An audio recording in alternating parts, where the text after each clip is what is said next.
Hello friends, welcome to my YouTube channel KL study friends. CTET जुलाई 2023 EVS के कुछ important question answer आपके साथ डिस्कस करते हैं। जैसे कि इससे पहली क्लास में हमने डिस्कस किए थे आपके पशु पक्षियों के घोंसलों पर बनने वाले क्वेश्चन। ठीक है, आज के सेशन में हम देखेंगे जानवरों पर जो इम्पोर्टेंट क्वेश्चन बनते हैं, केवल वही यहाँ पर हम लेकर के आते हैं। और ये सारे के सारे क्वेश्चन आपके प्रीवियस ईयर क्वेश्चन हैं जो पूछे जा चुके हैं। ठीक है, और हर शिफ्ट में आपके यहाँ से क्वेश्चन आउट करके आते हैं।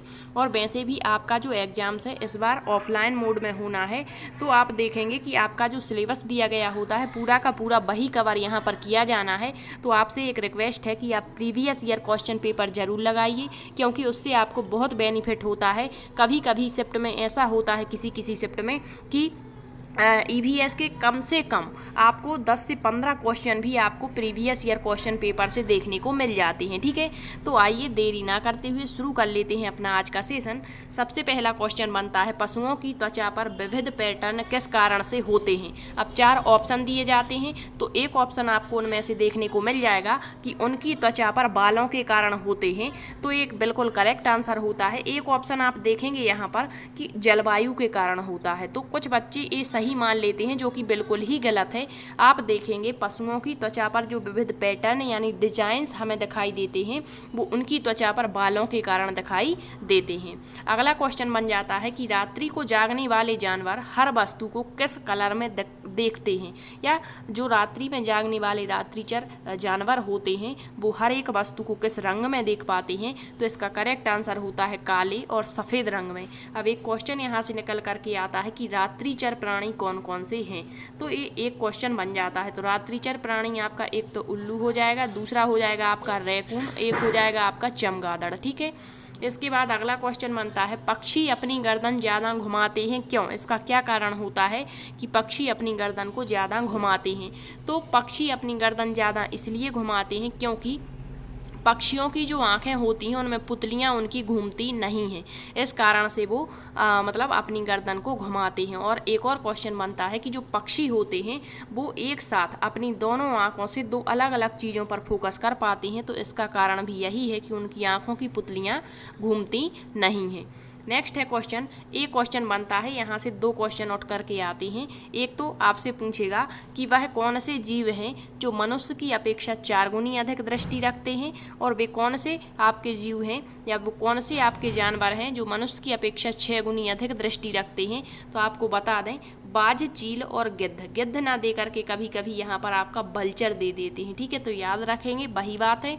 तो बाज, चील और गिद्ध की दृष्टि मनुष्य की अपेक्षा 4 गुनी अधिक होती है, जबकि शेर, बाघ और चीते की दृष्टि मतलब ये ज़्यादा खूंखार टाइप के होते हैं, तो इनकी दृष्टि भी मनुष्य की अपेक्षा 6 गुनी अधिक होती है। इसका मतलब ये है कि जितना मनुष्य देख पाता है उससे 4 गुना अधिक तो आपके बाज, चील और गिद्ध देख लेते हैं, और 6 गुना अधिक मनुष्य की अपेक्षा आपके शेर, बाघ और चीते की दृष्टि होती है। नेक्स्ट है, एक क्वेश्चन पूछते हैं कि मलमूत्र की गंध से अपने इलाके का निर्धारण करने वाले जीव कौन कौन से हैं। तो वो है कुत्ता, बाघ और शेर। मलमूत्र की गंध से पहचान लेते हैं कि इनके इलाके में कहीं दूसरे इलाके का मतलब बाघ, कुत्ता या शेर प्रविष्ट कर गया है। ठीक है, इसके अलावा एक क्वेश्चन और बनता है कि जो रेशम का कीड़ा होता है, रेशम का कीड़ा भी अपनी मादा को कई किलोमीटर दूर से उसकी गंध के माध्यम से पहचान लेता है। तो ये क्वेश्चन भी इम्पोर्टेंट है। ठीक है, इसके बाद वे जानवर जिनके शरीर पर रोम नहीं होते, ये 2 क्वेश्चन यहाँ से बनेंगे। वे जानवर जिनके शरीर पर रोम अर्थात बाल दिखाई नहीं देते ऊपर, ना ही उनके शरीर पर कान बाहर दिखते हैं, तो वे अंडियोज कहलाते हैं। ये आप याद रखेंगे। अंडों को जन्म देने वाले होते हैं कौन, जिनके शरीर पर रोम नहीं होते, ना ही उनके कान बाहर दिखते हैं। जैसे एग्जाम्पल हो जाएगा आपका छिपकली, मेंढक, पक्षी। इसके अलावा भी हो जाएगा जैसे आपका सर्प हो गया, कच्छप हो गया। ठीक है, तो ये सब के सब जो होते हैं आपके अंडियोज कहलाते हैं। आपने देखा होगा घरों में छिपकली को, छिपकली के शरीर पर ना तो हमें बाहर रोम दिखते हैं अर्थात ना तो बाल दिखते हैं, और ना ही इसके कान दिखाई देते हैं, अर्थात क्या है, एक अंडियोज है, अर्थात अंडे को जन्म देगी। इसी तरीके से मेंढक, इसी तरीके से पक्षी। ठीक है, अगला है वे जानवर जिनके इसके विपरीत हो जाएगा, जिसके शरीर पर रोम होते हैं, अर्थात जिनके शरीर पर बाल दिखाई देते हैं और उनके कान भी हमें बाहर दिखते हैं, तो वे जरायुज कहलाते हैं। जरायुज मतलब बच्चों को जन्म देने वाले। इसका सबसे सही एग्जाम्पल हो जाएगा आपका मनुष्य। ठीक है, तो जो मनुष्य होता है इसके शरीर पर बाल भी दिखाई देते हैं, इनके कान भी बाहर दिखते हैं, अर्थात ये जरायुज हैं, अर्थात बच्चों को जन्म देते हैं। इसके साथ ही साथ में आपके एग्जाम्पल हो जाएंगे हाथी, गाय, मनुष्य, कुत्ता, बिल्ली, चमगादड़, ये सब के सब आपके क्या कहलाती हैं? जरायुज, अर्थात बच्चों को जन्म देती हैं।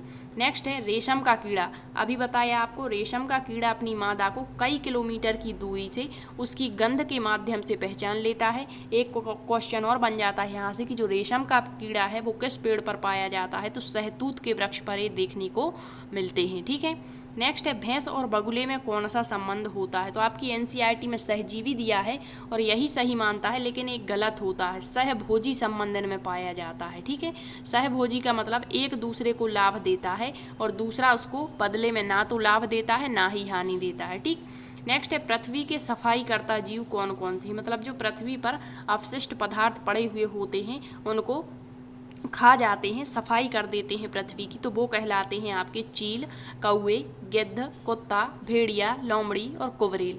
ये पृथ्वी के सफाई करता जीव कहलाते हैं। नेक्स्ट है उल्लू एवं रैकून, रात्रिचर जीव है, अभी बताया था। एक और हो जाएगा आपका चमगादड़। ठीक है, इनको जो है रात्रि में हर वस्तु कैसे रंग की दिखाई देती है? तो काले और सफ़ेद रंग की दिखाई देती है।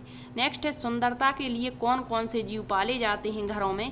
तो उसमें आपका आ जाएगा तोता, इसके बाद आपका खरगोश, बंदर और मछली। ठीक है, तो इतने ये आपकी एनसीईआरटी के ही उठाएगा सारे के सारे फैक्ट हैं, तो आपको ये सारे याद रखने हैं। इसके अलावा भी कई फैक्ट होते हैं, तो आगे चलकर हम एक एक टॉपिक को आपका डिस्कस करते चलेंगे, ताकि आपके जो एग्जाम्स तक हैं सारे ईवीएस के इम्पोर्टेंट आपके जो क्वेश्चन आंसर हैं और जो इम्पोर्टेंट टॉपिक्स हैं उनको हम कवर कर पाएँ। ठीक है, यदि आपको क्लास पसंद आती है तो शेयर ज़रूर करें, और आपका कोई यदि क्वेश्चन रहता है तो कमेंट्स के माध्यम से आप पूछ सकते हैं। धन्यवाद।